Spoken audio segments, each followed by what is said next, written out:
Assalamualaikum warahmatullahi wabarakatuh.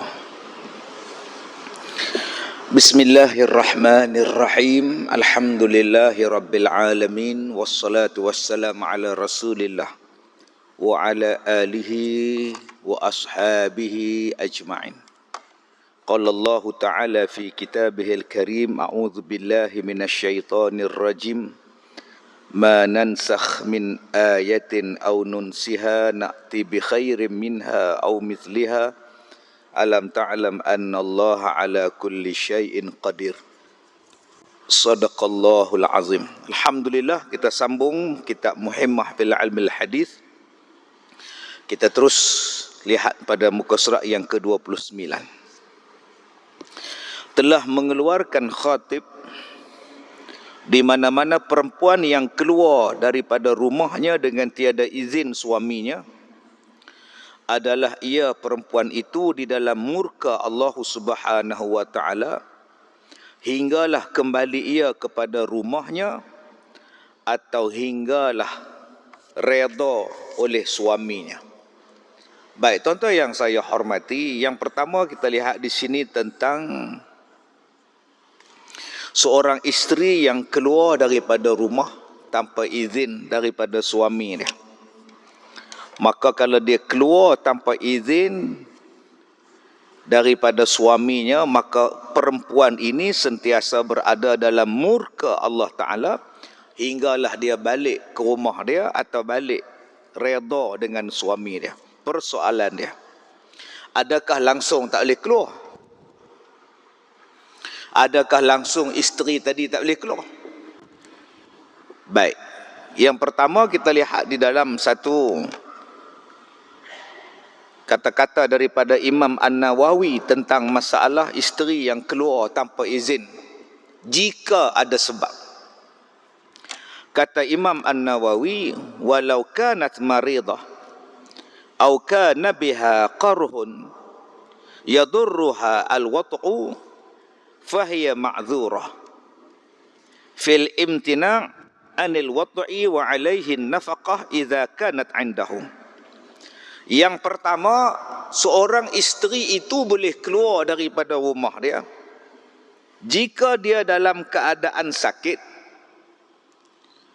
atau luka yang boleh memudaratkannya dengan jima', maka dia diberi keuzuran untuk menahan diri daripada berjima' dan dia juga berhak mendapatkan nafkah daripada suami dia. Ini kata-kata daripada Imam An-Nawawi. Seorang isteri ni masa bila dia boleh dapat keuzuran? Tadi kita sebut tentang keluar daripada rumah kena minta izin daripada suami dia.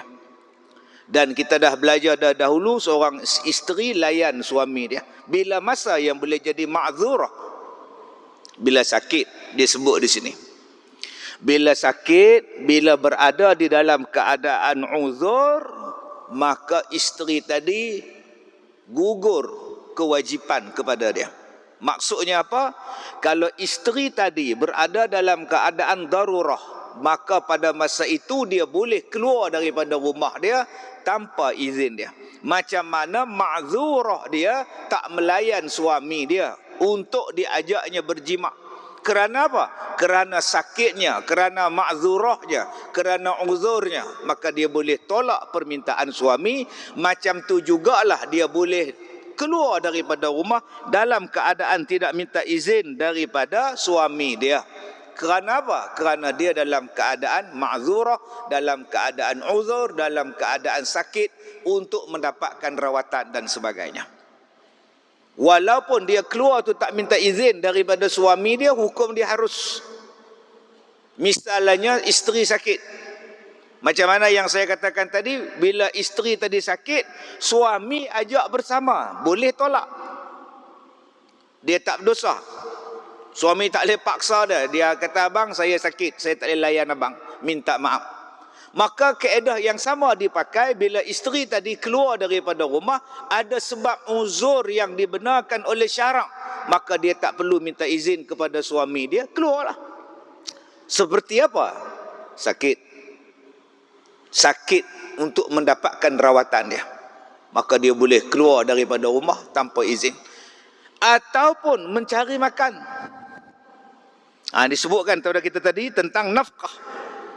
Suami tak meninggalkan makan minum dalam rumah tangga dia. Tak tahu pergi ke mana, hilang tak ada mana suami ni, maka isteri ni terpaksa keluar rumah tanpa izin daripada suami dia untuk mencari nafkah, untuk mencari makan, untuk mencari rezeki. Maka hukumnya tidaklah berdosa isteri tadi keluar untuk mencari nafkah, mencari makan.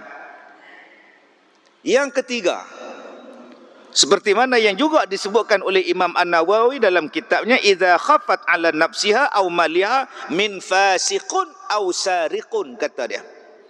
Boleh seorang isteri keluar daripada rumah tanpa minta izin daripada suaminya atas keselamatan. Idza khafat, bila dia takut, ala nafsiha, atas diri dia tadi, au maliha, atau hartanya, min fasiq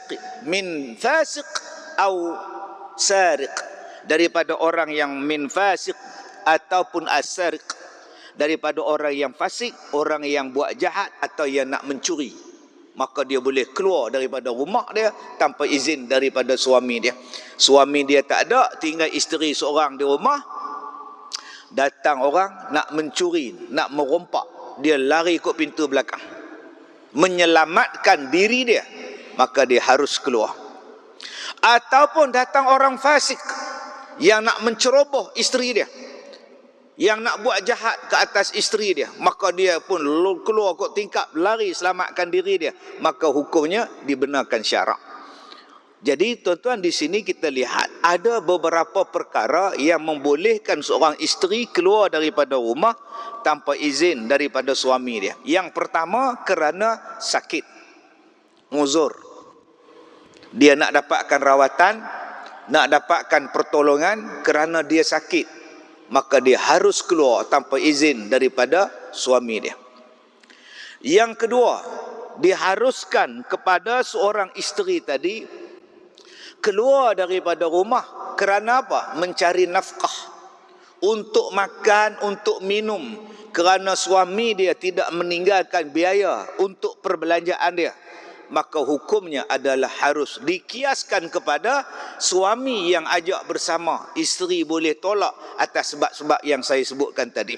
Yang ketiga, boleh dia keluar rumah untuk menyelamatkan diri dia, nafsiha, menyelamatkan diri dia daripada orang yang fasik, ataupun orang yang nak mencuri, ataupun menyelamatkan nyawanya daripada dibunuh, daripada rumah terbakar, daripada tanah runtuh, rumah runtuh dan sebagainya. Dan yang keempat, boleh dia keluar daripada rumah tanpa izin daripada suaminya untuk menyelamatkan hartanya. Menyelamatkan harta dia. Misalnya orang nak curi kereta dia, dia buat lari kereta dia siap-siap. Orang nak curi barang mah dia, dia buat lari siap-siap barang dia tanpa izin daripada suaminya. Maka pada masa itu dibenarkan, diharuskan oleh syarak seorang isteri keluar daripada rumah tanpa izin daripada suaminya. Baik, kalau dia saja-saja keluar, Ustaz,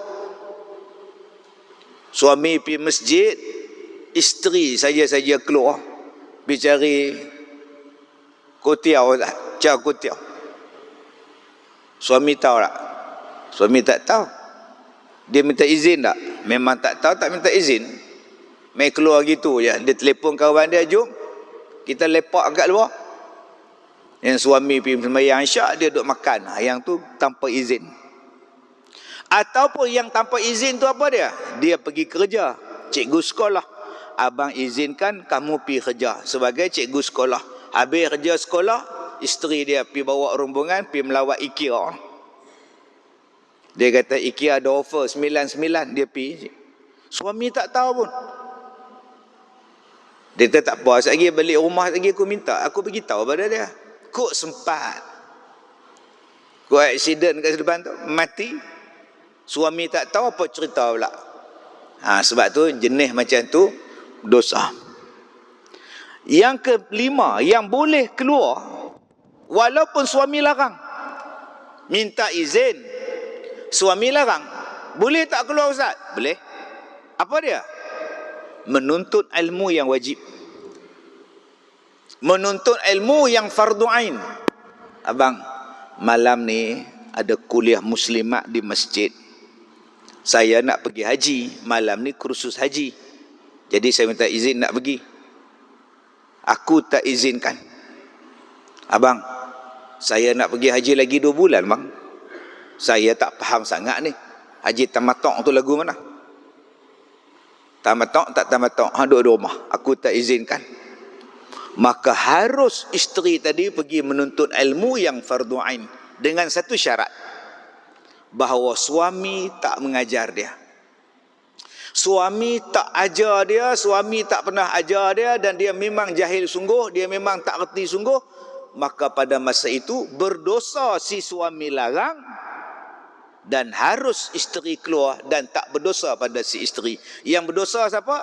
Yang berdosa suami dia, sebab suami dia melarang isteri dia menuntut ilmu. Dan saya katakan tadi, dengan syarat bahawa suami tidak pernah, atau suami jahil, atau suami tak ajar, atau suami alim tapi tak mengajar isteri dia, maka harus seorang isteri tadi keluar untuk menuntut ilmu. Dan syarat lagi ialah ilmu yang nak dituntut itu ialah ilmu fardu ain. Kalau ilmu masak, buat kek, yang tu kena minta izin suami. Ilmu marhaban, berzanji, yang tu kena minta izin suami. Ilmu belajar tajwid, minta izin suami. Ilmu yang fardu ain, suami larang, jalan dia. Yang berdosa tu apa? Yang berdosa Pak Ji di rumah tu. Pak Sai, dia larang. Tetapi jika suami dah ajar, suami dah bagi kursus pada dia, baik haji tamattu' ke, haji qiran ke, haji ifrad ke, suami dah ajar habis dah. Dia saja juga nak keluar. Suami dia kata, aku tak izinkan. Duduk di rumah, aku dah ajar hang. Saya nak pi juga, nak jumpa kawan-kawan, kok dapat flight sekali dengan mereka. Maka pada masa itu berdosa juga dia keluar, sebab suami dah ajar. Jadi kakak-kakak kena faham ni, bila masa boleh keluar, bila masa tak boleh keluar. Baik, yang seterusnya. Dan telah melaknat akan dia oleh segala malaikat yang di langit, dan tiap-tiap suatu yang lalu di atasnya, yang lain daripada jin dan manusia, hinggalah kembali semula ia ke rumahnya. Apa jadi pada isteri yang keluar daripada rumah tanpa izin? Tanpa izin daripada suami dia tadi. Tiap-tiap yang lalu di langit, tiap-tiap yang lalu di atas kepala dia daripada malaikat, dan tiap-tiap yang lalu di atas kepala si perempuan. Apa dia? Burung. Burung duk terbang tu, duk laknat pada dia. Lagi malaikat yang duk ada tu, duk laknat pada isteri tadi yang keluar daripada rumah tanpa izin dia. Gaduh dengan laki sikit, keluar. Tak puas hati dengan suami sikit, balik rumah, balik kampung. Bapak pun tanya, laki hang tak ikut? Malas apa payah cakap dengan orang tua tu. Tu dia tahu dah hang balik ni. Mana tahu, cek keluar gitu ya. Kalau gitu pergi balik. Pergi balik rumah hang. Sepatutnya pak kena cakap macam tu. Isteri pula mai, mak pula mai. Biarlah dia balik. Dah ada laki pun tak guna. Mak pula support pula dah. Ni masalah. Kita sebagai mak pak, laki hang tak tahu. Hang pula ni ada masalah apa, aku pun tak tahu. Lah pergi balik. Jom ayah hantar. Naik kereta. Hantar balik. Selesai elok-elok. Bukan pak tadi, bukan mak tadi duk cover pula anak dia. Sebelum hang nikah dengan dia pun mak jaga hang boleh lah, mak jaga hang boleh, apa masalah? Dapat lelaki pun tak guna. Tak boleh macam tu. Pi bincang elok-elok. Apa masalah sampai isteri hang keluar pada rumah? Apa masalah hang ni sampai isteri jadi macam ni, hang jadi macam ni? Kita sebagai mak pak bukan jadi macam tu. Adik-beradik menjadi macam tu. Bukannya bila kok kita datang, adik kita datang, duduk di rumah kita, lari daripada laki dia, kita pula jadi kemah pelarian pula. Bagi makan, bagi minum, support pula, buat WhatsApp group pula, hentam adik ipar kita. Bukankah dia tu dilaknat oleh malaikat, dilaknat oleh segala yang terbang di udara, tiba-tiba dia main duduk dalam rumah hang, rumah hang kena laknat sekali. Serupa kalau anak kita buat balik kawan daripada asrama. Cuti ke tak cuti ke, anak kita balik, buat main kawan dia seorang. Siapa ni hang buat balik siapa ni? Siti. Ini kawan Siti mah orang Sabah. Cuti dia tak balik negeri dia kan. Duit tak ada, mak dia orang susah. Tak apa, main duduk rumah ayah seminggu. Mak dia tahu tak dia main sini? Tahu dia minta izin dah.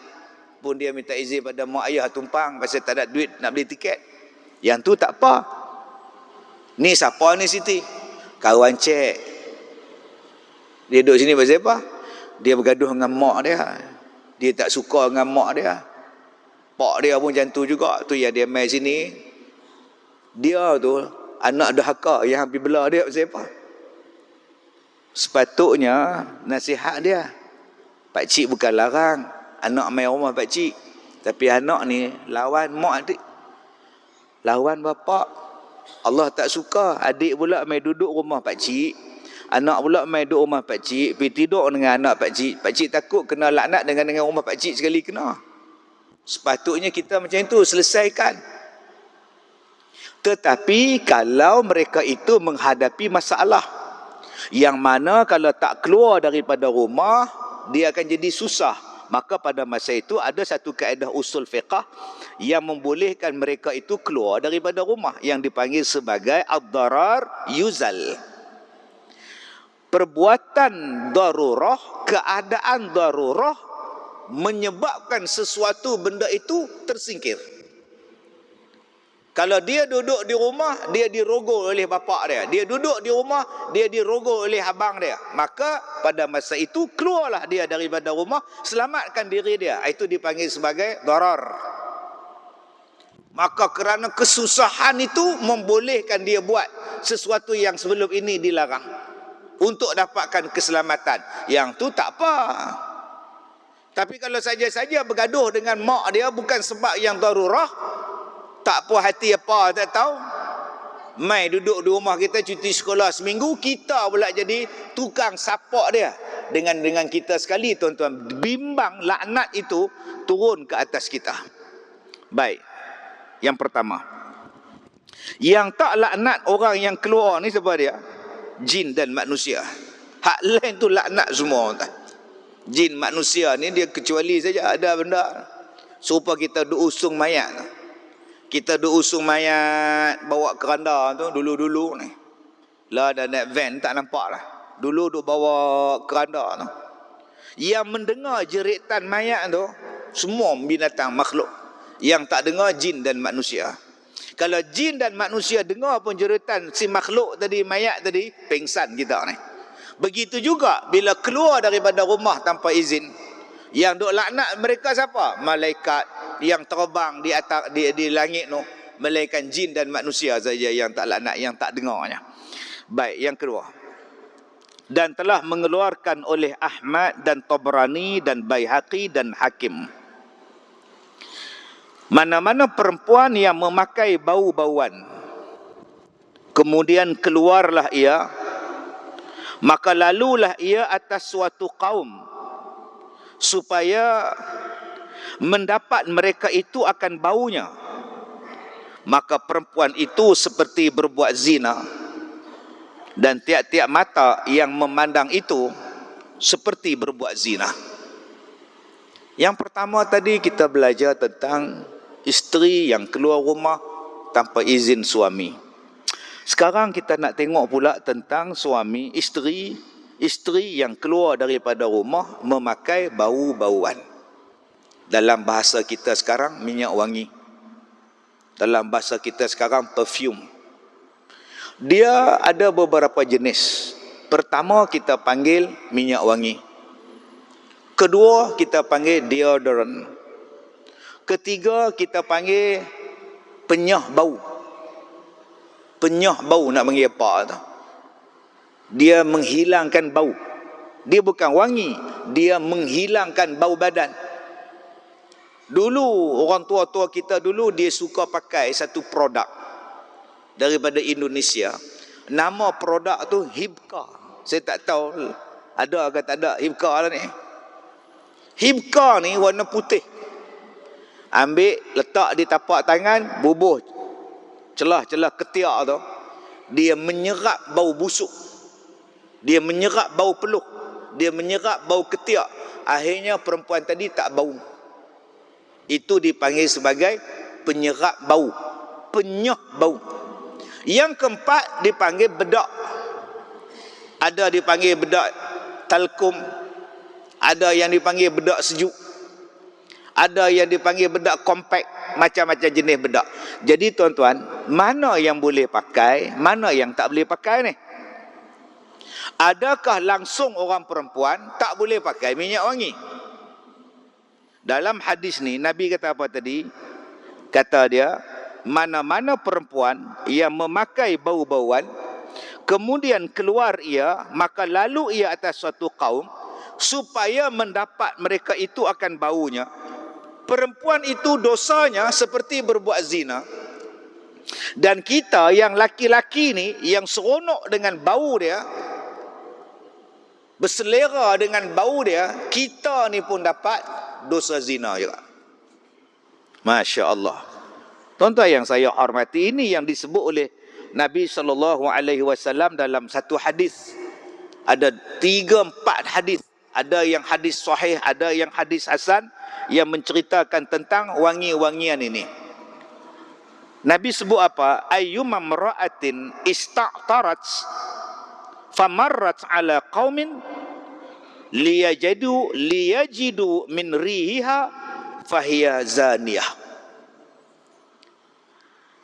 Mana-mana perempuan yang memakai wangi-wangian dan berjalan melewati satu kaum dan didapati bau daripadanya, maka dosanya seperti seolah-olah berzina.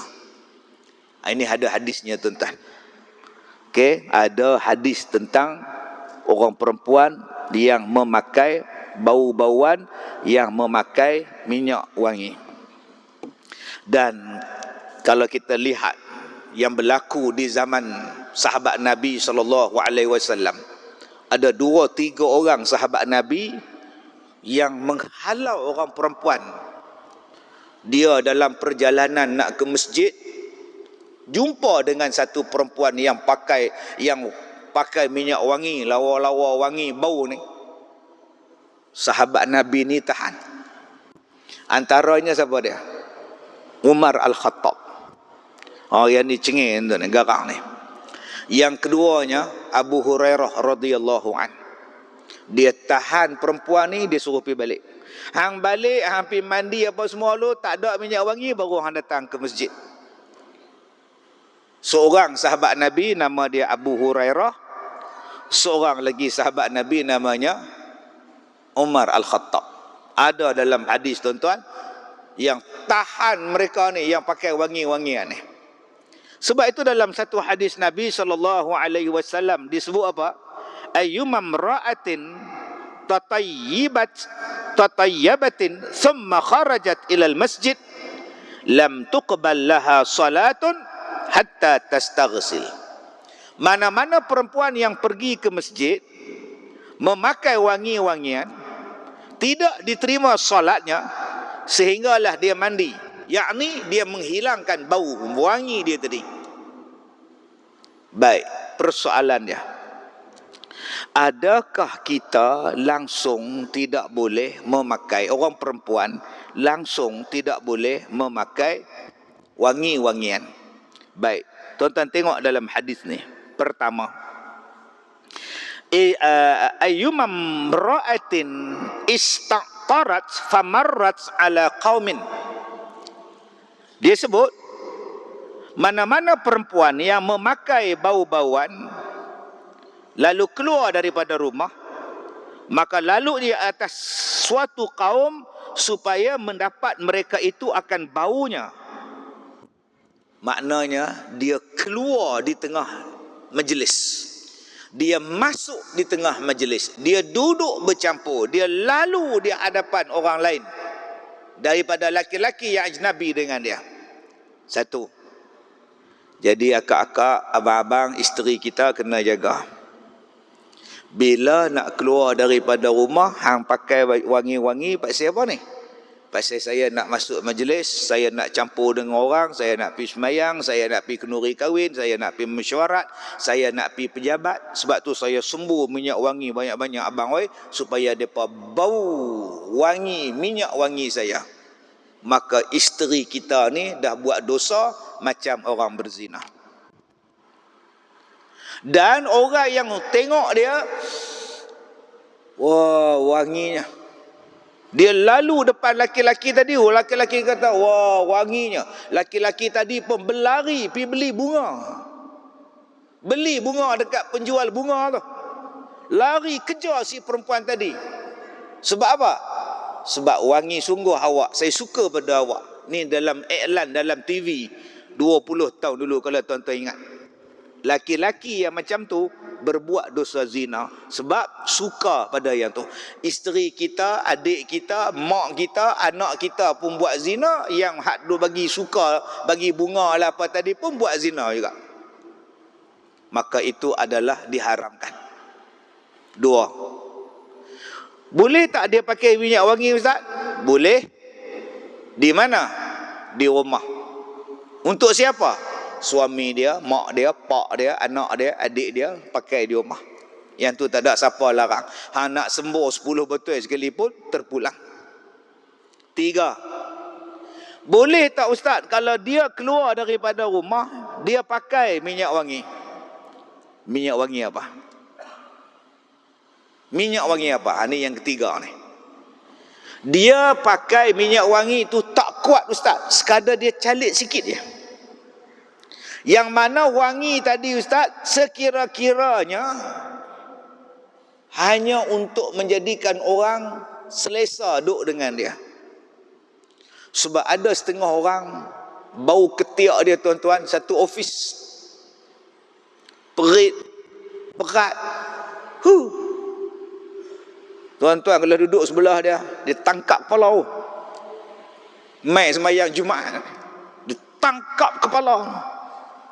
Jenis apa ketiak ni? Tak mandi ke, tak basuh ke, hormon terlebih ke? Kadang-kadang budak jenis ni hak umur 15, hak umur 17, hak umur 18, waktu baru nak lepas akil balik, nak masuk umur 20-an. Sebab tu abang-abang masuk masjid cium ketiak lah. Cium dulu, bau. Bila masuk kereta pergi sembur balik. Ini tak pernah cium. Orang lain tolong cium. Oh sudah hendak ni. Angkat takbir tinggi pula. Busuk ni malaikat lari. Wangi ni malaikat suka. Ni orang laki-laki tolong jaga ni. Kadang jubah seminggu tak basuh, duduk berulang balik pergi masjid. Balik sembahyang isyak sangkut. Sekali sembahyang subuh pakai balik. Sekali main sembahyang zuhur sangkut. Sekali main sembahyang sak tarik balik. Main sembahyang maghrib buka balik. Sembahyang isyak sangkut balik. Besok subuh pakai balik. Seminggu. Dia kata bukan najis Ustaz. Memang tak najis tapi bau hapak. Okey. Makcik pakai minyak wangi pasal apa makcik? Makcik pakai minyak wangi Ustaz pasal badan makcik bau. Kuat tak minyak wangi yang makcik pakai? Tak kuat Ustaz. Makcik pakai nipis je, tak sikit je, supaya orang perempuan hak duduk dengan makcik ni rasa selesa. Dia tak rasa busuk. Kalau baunya tidak kuat, baunya tidak sampai menyucuk sampai ke tempat orang lain, hanya sekadar makcik saja, hukumnya dibenarkan. Begitu juga kalau dia guna deodorant. Saya pun tak tahu, tak nak pakai deodorant tu, nak kata macam mana tu. Dia bulat lagu tu, hak atas itu bulat tu. Mai duk gomoy kat ketiak. Duk lagu tu duk gomoy tu, nama dia apa tu nak sebut tak erti. Dia macam ball, roller. Jenis tu. Ada setengah orang dia perkena kawan dia ni elok ni roller kat pipi, hang jarawat banyak. Kawan bodoh pergi bubur ni tak ni. Padahal hamba Allah tu baru roll dekat ketiak dah. Ada juga apa kena lagu tu. Dia pun wah. Lain macam bau dia nak, lain macam ketiak hamba Allah tu. Yang tu bukan minyak wangi, dia sekadar nak bagi hilang bau. Ataupun dia ambil minyak, dia ambil apa nama bedak, dia tempek. Bedak dia tempek. Yang tu bukan minyak wangi. Dia tak bau pun. Ataupun tadi yang saya sebutkan pada tuan-tuan, penyah bau. Ni yang nama jenis hibka ni. Dia kesat bau, dia jadikan ketiak kita ni kering, ketiak kita tidak basah dan tidak bau badan kita. Maka itu dibenarkan pakai pada orang perempuan. Tak jatuh salah. Yang kata tadi ialah dia pakai yang mana bila dia lalu ni tuan-tuan, dia bau. Ni jaga-jaga ni. Baru ni saya naik kapal, naik kereta api. Naik kereta api daripada Madinah pergi ke Mekah. Dalam ihram tu. Duduklah ihram naik kereta api laju tu. Dia boleh pergi 270 sampai 300 km sejam. Mai pramugara tu lalu, Allah wangi tu gerabak. Rasa nak tanya minyak wangi jenis apa. Satu gerabak kereta api tu wangi, dia lalu tu. Ui. Pramugara kereta api bukan pramugara petrobang. Kalau pramugara kereta api pun wangi bau dia, agak-agak pramugari ke petrobang lagi mana pula. Jadi akak-akak yang kerja pramugari di atas kapal terbang tu jaga elok-elok. Jangan duk wangi sangat. Sampai satu kapal terbang duk bau wangi kita ni. Takut kita ni tuan-tuan dapat yang kita duk sebutkan. Okey. Dalam satu hadis Nabi SAW, Nabi kata apa pada kita? Nabi kata, inna khaira tibir rijal. Bukan. Inna khaira tibir rajul ma zahara rihuhu wa khafiya launuhu wa khaira tibin nisa ma zahara launuhu wa khafiya rihuhu. Perangai orang laki-laki ni, dia suka bau. Yang pakai minyak wangi tadi, yang saya kata tadi itu pramugara. Pramugara pakai minyak wangi pun, saya hak jantan ni pun, amboi, jenis apa ni? Ini perangai orang lelaki. Dia suka kepada minyak atar. Dia suka kepada minyak wangi. Nabi sebut, inna khaira tibir rajul ma zahara rihuhu. Sesungguhnya wangian yang baik bagi laki-laki adalah yang zahir baunya, wa khafiya launuhu, tapi tak nampak warnanya. Ulang balik. Minyak wangi yang bagus untuk kita, orang laki-laki, apa dia? Minyak wangi yang zahir baunya, tapi warna dia tak nampak. Ini dia tuan-tuan ni. Sebab tu datang masjid pakai minyak wangi yang zahir bau dia. Yang orang letak dekat tu nama dia atar tu. Saya mata kelabu tu ya tuan-tuan. Tu nampak tu atar. Tu dekat tiang. Yang tu agak-agak RM2 sebotol. Tu atas kepala sahabat kita. Ada orang sedekah, dia letak setiap tiang tu tuan-tuan. Belakang tu ada, belakang tu ada, belakang tu. Hak tu lagi banyak. Tu dia sedekah tuan-tuan untuk kegunaan masjid. Jangan tuan-tuan belasah buat balik pula. Saya minta yang mana yang nak tinggal minyak wangi tu, buahlah minyak wangi hak wangi. Jangan hak RM2.5. Bila pakai tu jadi penin. Warna hitam melekat berkarat. Ustaz, kalau buah hak mahal, lebuh tak tu ya saya buah hak murah tu. Ada pula yang rajin, dia beli minyak wangi hak murah, pi tuang pula dekat kapet. Tempat sujud. Bila kita sujud kena tang hidung. Allah, bau. Lah bila sujud tak kena hidung, kena daya, tahan nafas ni. Tu imam pula doa apa panjang pula waktu sujud pula dah. Duk maki haram jadah sungguh dah kata. Nak letak hak di masjid ni, letak hak wangi tuan. Nabi kata minyak wangi yang bagus untuk kita apa dia? Yang bau tapi tak ada warna. Bila kita pakai ni, dia tak melekat warna kuning ni, dia tak melekat. Perempuan pula kata Nabi, wa khairati bin nisa ma za'ara launuhu wa khafiya rihuh. Bagi orang perempuan pula, minyak wangi yang bagus bagi mereka ialah minyak wangi yang macam mana? Ma za'ara launuhu, apa yang zahir warnanya, wa khafiya rihuh, tetapi tersembunyi bau dia. Nampak aja, warna nampak, tapi bau tak. Duk dekat dengan dia baru bau. Dengan suami dia baru dia buat kuat. Tapi dengan kita tak bau apa pun. Tapi dia pakai tak bau pun, wanginya, tetapi menghilangkan bau badan si wanita tadi.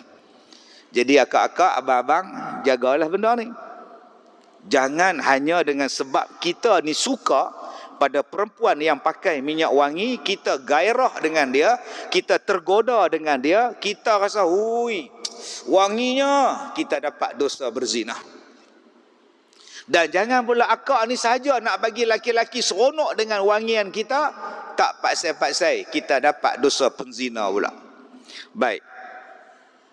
Dan telah mengeluarkan oleh Ibnu Adi dan Ibnu Asakir, apabila berkata oleh perempuan itu bagi suaminya, tiadalah aku lihat daripada engkau akan kebajikan sekali-kali, maka sesungguhnya batallah amalnya si perempuan tadi. Subhanallah. Maka adalah kebanyakan perempuan yang tiada takut kepada Allah Ta'ala, ghaliblah jatuhnya perkataan yang demikian.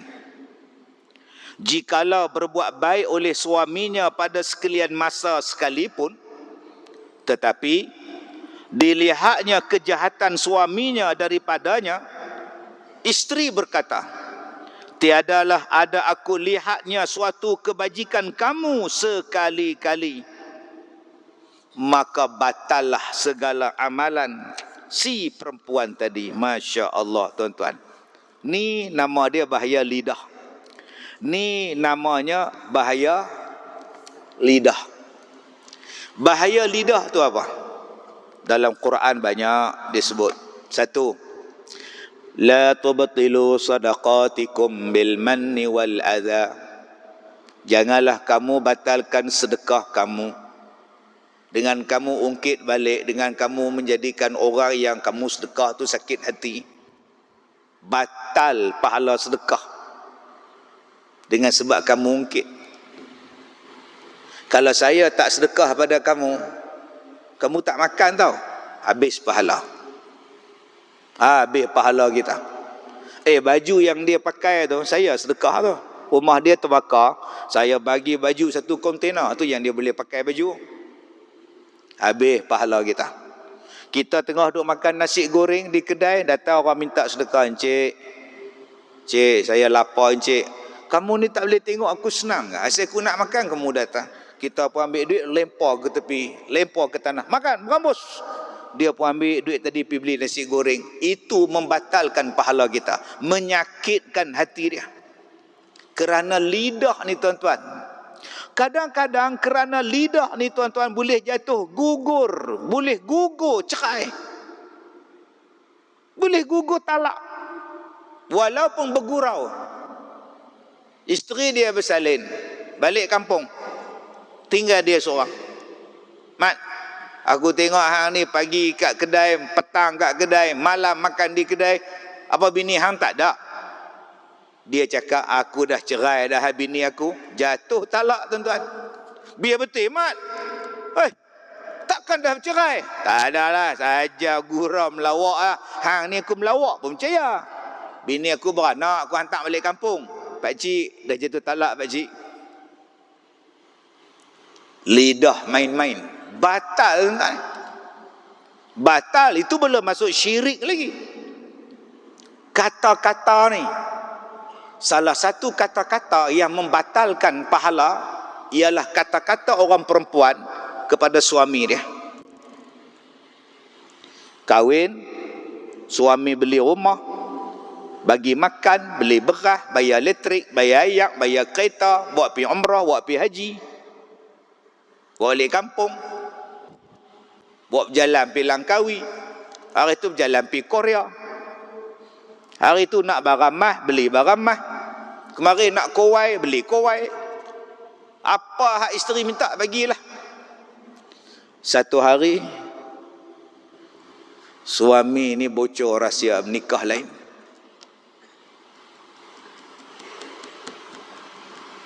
Isteri duk tunggu suami balik sembahyang maghrib. Tangan duk gedik atas meja. Abang dari mana? Masjid. Masjid ke bini baru? Masjid. Abang jangan kelentong lah abang. Rahsia abang dah bocor. Oh, bergaduh. Bila bergaduh, isteri kata, abang ni memang selama ni tak pernah jaga saya pun. Abang selama ni tak pernah buat baik dengan saya pun. Yang rumah hang duduk selama ni, pinggang hang dulu 24, lah 42. Tak baik. Berat hang dulu 38 kilo, lah 83 kilo. Tak baik. Dulu hang bukan hajah, hang hajah dah aku bawa. Hang kata aku tak baik lagi. Beramai lah abang. Jantan tak guna. Memang selama ni pun abang tak peduli kat saya. Tuan-tuan, dengan satu perkataan tadi, selama ni abang tak nak buat baik dengan saya pun, batal seluruh amalan si perempuan tadi. Masya Allah. Saat kita tanya pula, ada dalil tak Ustaz? Tu dalil dia kitab pula, dalil apa? Dah dalil dia Ustaz tu dalam kitab tu dia tak sebut hadis pun Ustaz. Kita hari ni silat sikit-sikit dalil. Sikit-sikit dalil itu masalah kita, pening kepala kita ni. Sebab itu Nabi SAW sebut, wa uritun nar. Aku tengok dalam neraka, kata Nabi. Wa uritun nar. Aku tengok dalam neraka. Falam ara manzara kal yaumi qattu afta. Kata dia, aku tengok di dalam neraka dan tidaklah aku nampak pemandangan falam ara manzaran kal yaum qattu afza wa raaitu aktsara ahliha an-nisa, kata Nabi. Aku tengok dalam neraka dan tidak ada pemandangan yang lebih mengerikan melainkan pemandangan di dalam neraka pada hari itu. Wa raaitu, dan aku nampak aksara ahliha, kebanyakan penghuni neraka, an-nisa, adalah daripada orang perempuan, kata Nabi. Lalu sahabat bertanya, ya Rasulullah, kenapa ya Rasulullah? Rasulullah menjawab, bikufrihin, kerana sebab kekafiran mereka. Kekafiran mereka. Nampak tuan-tuan? Sahabat-sahabat Nabi ni kekafiran. Kekafiran kepada Allah ya Rasulullah. Kalau tengokkan orang perempuan suruh pakai tudung, bukan setakat bertudung, berpurdah mereka pakai. Bukan setakat mereka ni paling rajin puasa. Puasa sunat setiap Isnin Khamis, 3 hari dalam sebulan. Orang perempuan paling rajin puasa. Orang perempuan paling rajin buat Quran awal. Laki-laki jarang. Hak duk baca Quran banyak perempuan. Yang datang kuliah muslimat penuh. Kuliah asar, kuliah duha. Yang rajin sedekah pun perempuan. Dibukanya gelang emas, dibukanya gigi emas. Macam mana perempuan jadi ahli neraka pula ya Rasulullah? Ni soalannya. Sedangkan kalau kita tengok sekarang ni tuan-tuan, orang perempuan yang mendahului dalam buat baik ni.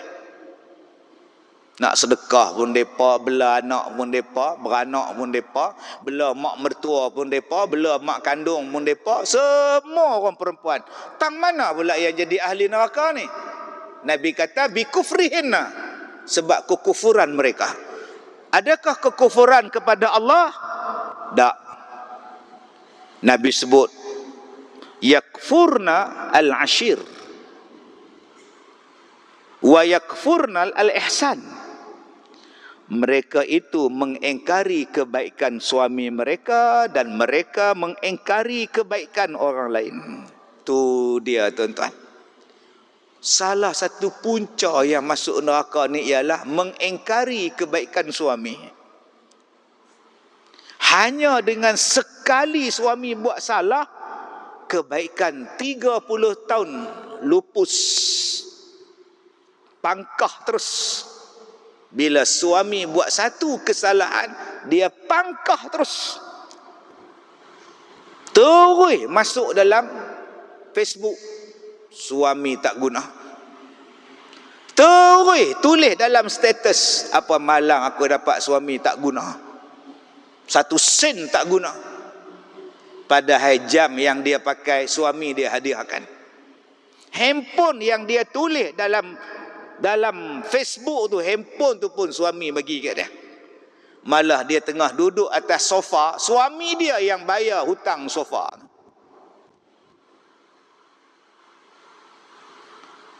Saya sampai awal, bertolak awal tapi sampai lambat.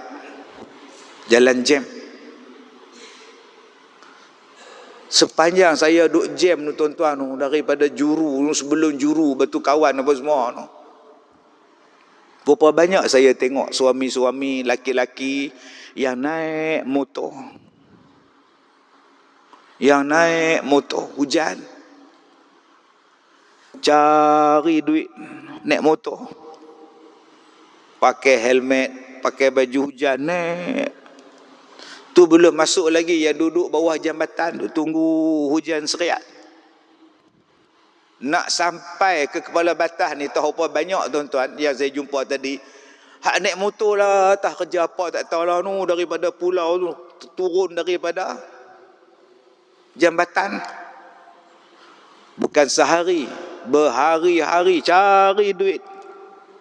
Belum masuk lagi yang beg hijau di belakang, kotak oren di belakang, kotak merah, jambu merah, hati pink color, duk hantar nasi ke orang, hantar lauk ke orang, hantar makanan ke orang, lambat hantar kena maki pula.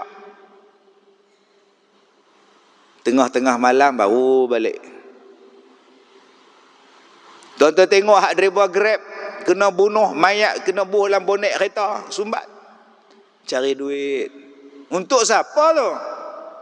Untuk isteri. Untuk anak-anak.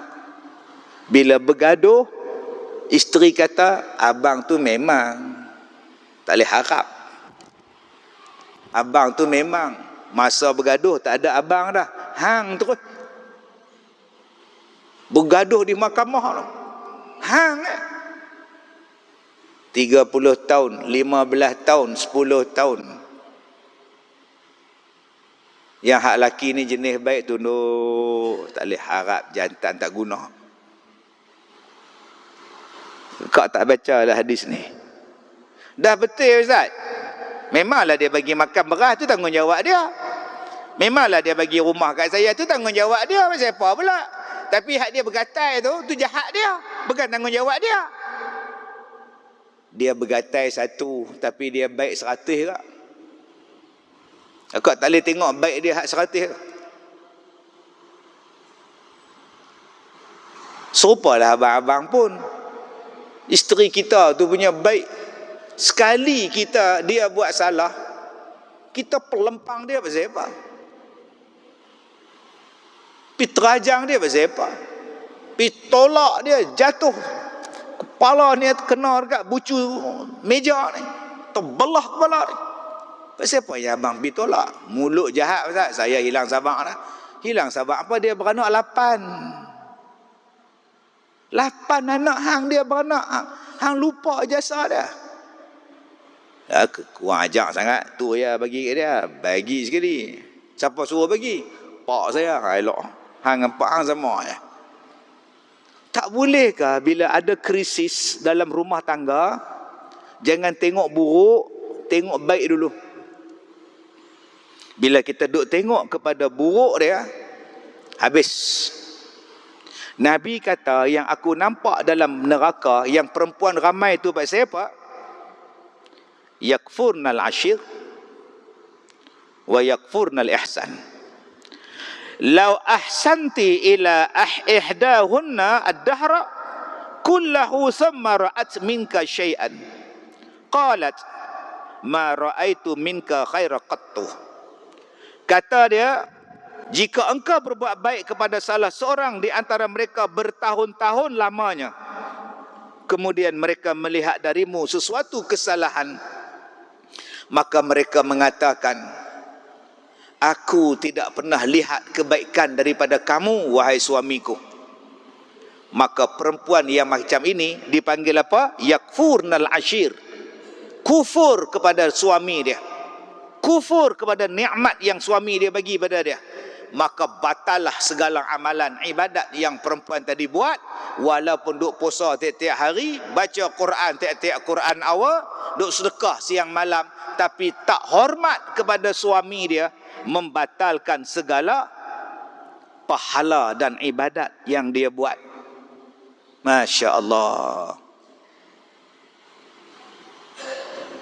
Sekebaikan kadang-kadang kita lupa.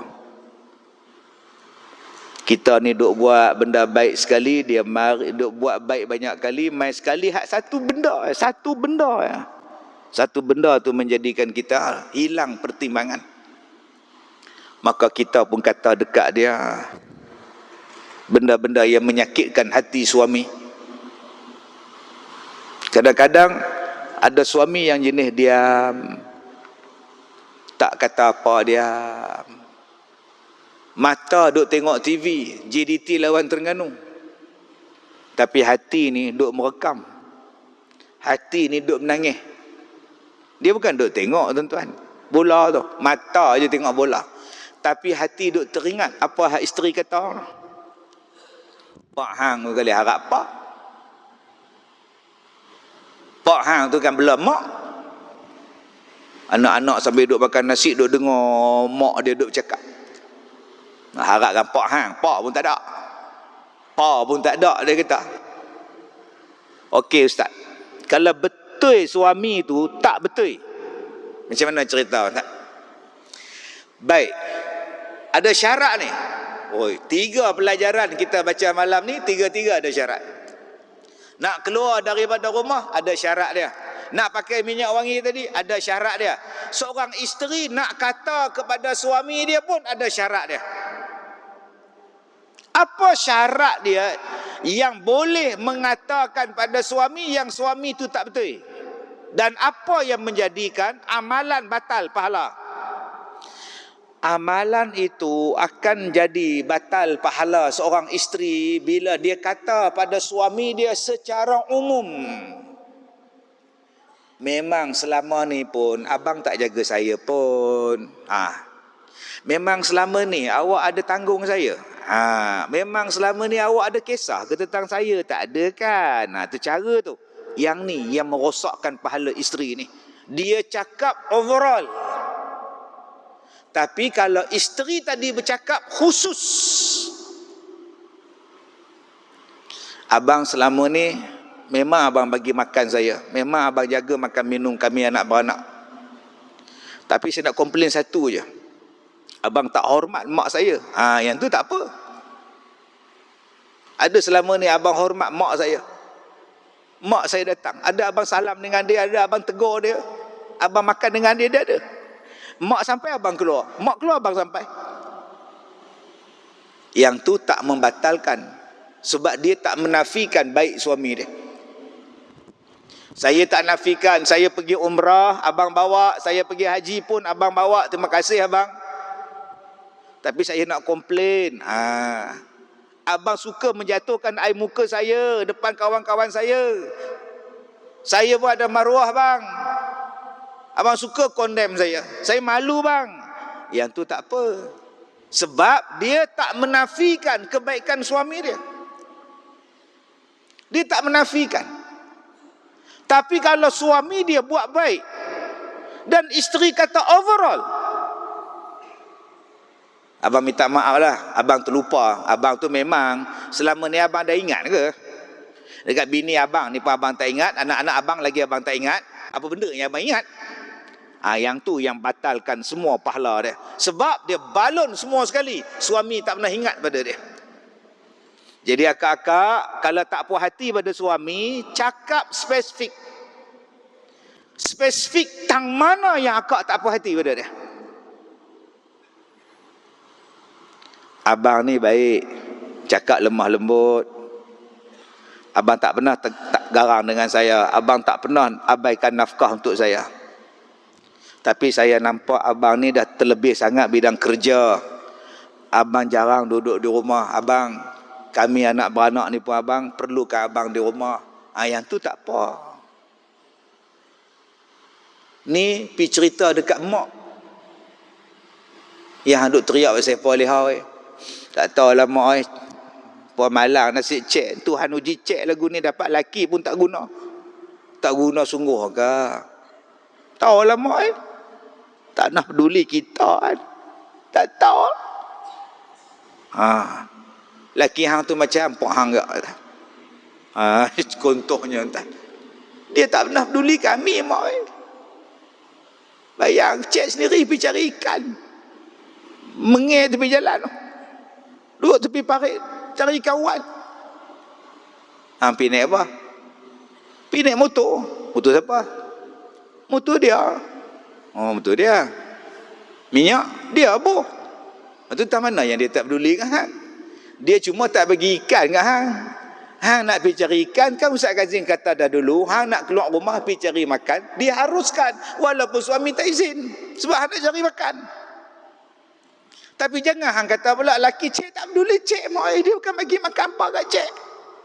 Tu hang mai sini naik apa? Naik Viva. Viva sebab beli. Dia. Bulan-bulan sebab bayar. Dia. Baru ni bukan protek mampu ke? Dia bayar. Tu hang kata dia tak peduli hang pasal apa? Kalau rotek dia mampu dia tak peduli dengan hang pun mampu sekali. Sebab tu akak kena jangan balon semua dia tak peduli kat cik boy. Tengah dah tak peduli kat cik tu baramah pekus berlagak dengan dahi ni. Baramah sebab beli. Dia tak peduli apa. Tu baramah hang tu. Baramah ni hari tu antara tutup pandai tutup pula. Yang ni hak Nabi marah ni tuan-tuan. Jadi kalau tak puas hati, sebut spesifik tak apa. Pergi cakap dekat dia. Mak suami cik tu semua bagus, tak ada komplain apa mak. Habis tu, dia tak layan cik. Nafkah cukup, baju cukup, rumah cukup, kereta cukup, televisen cukup, blender cukup. Habis tu yang tak cukup. Dia tak pernah sentuh cik. Lah. Tu yang anak hang dua orang tu siapa sentuh? Orang lain. Sudah tuan-tuan. Tak pernah faham, tak faham sudah tuan-tuan. Tu gila babi rumah dia tadi. Dia tak pernah sentuh cik. Lepas-lepas dapat hak nombor 2 tu sampai lah tak pernah pegang sentuh apa pun tak. Yang tu boleh mengadu. Boleh mengadu kat pejabat agama. Suami saya tak sentuh saya. Pak saya apa tak sentuh? Tuan Qadhi panggil. Saya dapat aduan, isteri awak mengadu, awak tak sentuh dia. Pak saya apa? Awak sakit? Sihat. Pak siapa yang awak tak pegang dia, tak tidur dengan dia sebab apa? Awak ada masalah kelakian? Tak ada. Habis tu? Tahu saya rasa macam mana kau? Rasa tak tahu. Tak tahu. Tak boleh tengok dia. Bila tengok jadi macam mana tahu? Tak tahu. Dia tak tahu. Tuan Qadhi kata tak apa hang cerai dia, saya boleh ambil dia. Ni pun tak guna punya Tuan Qadhi juga. Jahatnya Tuan Qadhi ni. Sebab ada sihir. Ada sihir memisah. Ma yufarriqu bainal mar'i wa zawji. Sihir yang memisahkan suami isteri. Bila tengok jadi benci. Bila tengok jadi benci. Ada kes yang tak boleh tidur dengan isteri dia. Sebab isteri dia tu nusyus. Sebab tu dia tak tidur. Dia pergi jumpa Tuan Qadhi, dia kata, Tuan, isteri saya nusyus. Buat apa saya nak tidur dengan dia? Dia tak hormat saya. Dia keluar rumah. Tak minta izin, dia keluar dengan jantan. Tak minta izin, dia ada WhatsApp group semua jantan belaka. Saya dah tegur banyak kali, dia tak mau juga. Saya tegur banyak kali, dia duk buat juga. Saya malah pegang dia. Ada sebab. Sebab tu ada sebab suami tak tidur dibenarkan, dan ada sebab yang tidak dibenarkan. Yang tu pelajaran akan datang.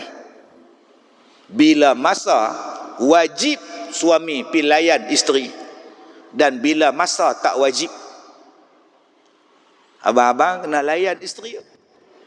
Jangan duk faham isteri je kena layan kita. Kita pun kena layan dia. Wajib atas kita. Tapi ada masanya tidak wajib. Bila? Gitu. Wajib isteri layan suami, tapi ada masanya tidak wajib. Bila? Sebab ada isteri tak layan suami sebab dia kata suami tak semayang. Kak tidur asin. Tidur asin saya, dia tidur atas, kak tidur bawah. Awak tak tidur sekali, katil sebilik semua. Dia dengan Tuhan pun tak semayang, buat apa? Dia dengan Tuhan pun tak layan, kita nak layan dia, buat apa? Fasik. Fasik dia buat lelaki dah. Berapa lama lah? Tak tahu. Malah fikir orang tak. Dia puasa mendak, dia suruh kita layan dia. Dia kata tak layan dia berdosa. Dan dia tak puasa, tak berdosa. Kau tak kira mampu pergi dia. Cedapnya cakap makcik. Okey. Sebab tu saya katakan tadi, tuan-tuan yang saya hormati, kadang-kadang lidah kita menjadikan kita dimasuk neraka. Padahal amalan lain bagus dah. Amalan tuan-tuan main semayang berzikir, amalan tuan-tuan main awal masjid pahala, amalan tuan-tuan kuliah maghrib hulu hilir bagus dah. Tapi selek kita, masalah kita dengan isteri kita, yang tu menjadikan rosak kita di hari kiamat. Baca Quran dah rajin, berzikir dah rajin, pakai jubah dah bagus dah. Pakai jubah dah bagus dah. Kain rida ni sentiasa 24 jam atas bau ni, bagus dah. Yang tak bagus apa? Dia ambil kain rida tu, dia balun isteri dah. Tuan-tuan tak jumpa lagi kes tu. Isteri dia mengadu kat saya, tuan-tuan. Dia sepak isteri dia tang perut, menggelongsor isteri dia masuk bawah katil. Serban sama besar dengan bakui. Tapi bak terajang isteri dia, Allah, kalah John Cena. Saya kata, kak pi jabat agama, pi report. Sebelum tu pi balai polis, report. Lepas tu pi hospital, report. Lepas tu bawa pi mahkamah. Pi mahkamah. Ustaz suruh buat apa? Buat apa lagi? Cerai, buat apa? Tapi kak tak mau cerai. Kalau tak mau cerai, sabar. Kak tak sabar lah Ustaz. Kalau tak sabar, cerai. Kau tak mau cerai. Sabar. Tak mau tak nak sabar Ustaz. Kalau gitu cerai. Kau tak mau cerai Ustaz. Saya hilang sabar kau. Hak mata kau bengkak, perut kau pecah usus. Kau nak sabar apa lagi? Cerai ni menyelesaikan masalah yang banyak tak boleh selesai waktu hidup bersama. Dengan cerai banyak masalah boleh selesai. Begitulah mati menyelesaikan banyak masalah. Tapi orang tak mau mati. Tak maulah mati, tak mau mati. Padahal mati ni menghilangkan banyak benda-benda dunia ni, duduk dalam kubur aman. Tapi dengan syarat kita buat bekal banyak-banyak. Bila mati kita duduk dalam kubur memang aman. Tapi kalau amalan tak ada, lagi susah daripada atas dunia ni. Jadi tuan-tuan yang saya hormati, kesimpulan daripada kuliah kita 3 perkara malam ni. Pertama, jom jaga isteri kita tentang wangi-wangian dia. 2, berikanlah hak kepada isteri kita yang secukupnya supaya mereka tidak menjadi nusyus. Sebab kadang-kadang mereka nusyus sebab kita tak memberikan hak pada mereka. Yang ketiga, pastikan bahawa bila kita ada masalah suami isteri, Jangan tengok buruk masing-masing. Tengoklah kebaikan. Yang baik itu menghilangkan buruk. Dan jangan besarkan yang buruk. Sebab setiap orang ada keburukan masing-masing. Besarkan kebaikan masing-masing. InsyaAllah tuan-tuan, pada kuliah yang akan datang, jika izin daripada Allah, kita akan baca pula apa hukum isteri minta izin daripada suami tanpa sebab yang dibenarkan syarak. Ada ke Ustaz? Apa tak ada? Apa tak ada? Contoh, dia tak mau dekat lelaki dia sebab dia bercinta dengan jantan lain. Dia suka dengan lelaki lain, dia kata, abang, saya minta cerai. Kenapa? Saya tak suka dengan abang. Atau kamu dah ada orang lain dah? Dia tak jawab tau, dia hangguk kepala. Cara dia jawab tu menyakitkan hati. Kamu dah ada orang lain ke? Cara jawab tu. Macam mana Ustaz tahu Ustaz? Saya kan pelakon tuan. Saya tahu sebab saya dah duk handle benda ni tuan-tuan berpuluh-puluh tahun. Dia selamberok datang saya, Ustaz, saya nak cerai. Masalah? Tak ada masalah. Dia lah takkan tak ada masalah. Tak ada masalah, suami saya okey. Dia punya ni not bad. Okey lah, muka pun nampak not bad lah kan. Gaji pun okey. Cuma saya nak balik pada kawan saya. Waktu kita sekolah dulu, kita bercinta, tapi tak kahwin. Baru ni kita jumpa reunion, dia sepakat nak kahwin. So, saya minta Ustaz tolong cakap pada suami saya nak tak cerai. Tolong ceraikan saya. Kenapa libatkan saya pula dalam kes ni? Sebab suami saya peminat Ustaz. Dia dengar cakap Ustaz. Kalau Ustaz suruh dia ceraikan saya, mungkin dia ikut. Saya kata, saya tak nak terlibat. Masjid awak ni cantik. Buat apa saya nak runtuhkan? Yelah, kalau masjid tu tak imarah, buat apa? Oh, pandai jawab tuan-tuan. Mesti Pak Ua dia ajar tuan-tuan. Sakit jiwa tuan-tuan. Okey, ada yang minta cerai sebab apa? Mak bapak dia tak ngam dengan mak bapak dia. Datang suami isteri, Ustaz, mak saya, isteri saya tak suka. So dia minta cerai sebab dia tak suka dekat mak saya. Saya tanya pada isteri dia, Kak tak suka dekat mak abang, mak mentua kak, yang kak minta cerai pasal apa? Sebab saya tak suka dengan dia. Dak, kak tak suka dengan suami atau dengan mak mertua? Mak mertua. Dengan suami suka. Yang tak suka mak mertua. Habis tu kenapa nak cerai? Sebab saya duduk sekali dengan dia. Kami duduk serumah Ustaz. Saya tak tahan. Abang nak ceraikan? Saya sayang isteri saya Ustaz. Akak sayang suami. Saya sayang suami saya. Mak mertua benci. Oh sudah Ustaz. Habis tu mak saya suruh saya ceraikan isteri saya. Jadi perlukah saya ceraikan isteri saya Ustaz? Subhanallah. Saya cadang macam ni Ustaz. Ini cadangan Ustaz kita itu. Okey. Okeylah, mak suruh cerai. Jadi tak apalah, cerai lah. Okey. Kemudian kalau mak kami mati, mak saya mati, kita kahwin balik. Boleh tak Ustaz? Saya tanya, kalau mak mati, kalaulah dalam kubur mak tahu awak kahwin dengan agak-agak dia datang cekik awak tak? Saya tanya. Saya buat lawak bodoh kat dia. Macam tu sekali tuan-tuan. Dia kata saya ikut cakap mak saya supaya mak saya tak benci saya. Tapi kami dah janji dah, kalau mak mati, kita kahwin balik. Habis tu abang, bila mak nak mati? Adakah abang nak berdoa, ya Allah, matikanlah mak aku ya Allah? Ini kita akan jawab pada kuliah yang akan datang insya-Allah. Saya minta maaf jika terkasar bahasa. Wabillahi taufiq wal hidayah. Assalamualaikum warahmatullahi wabarakatuh.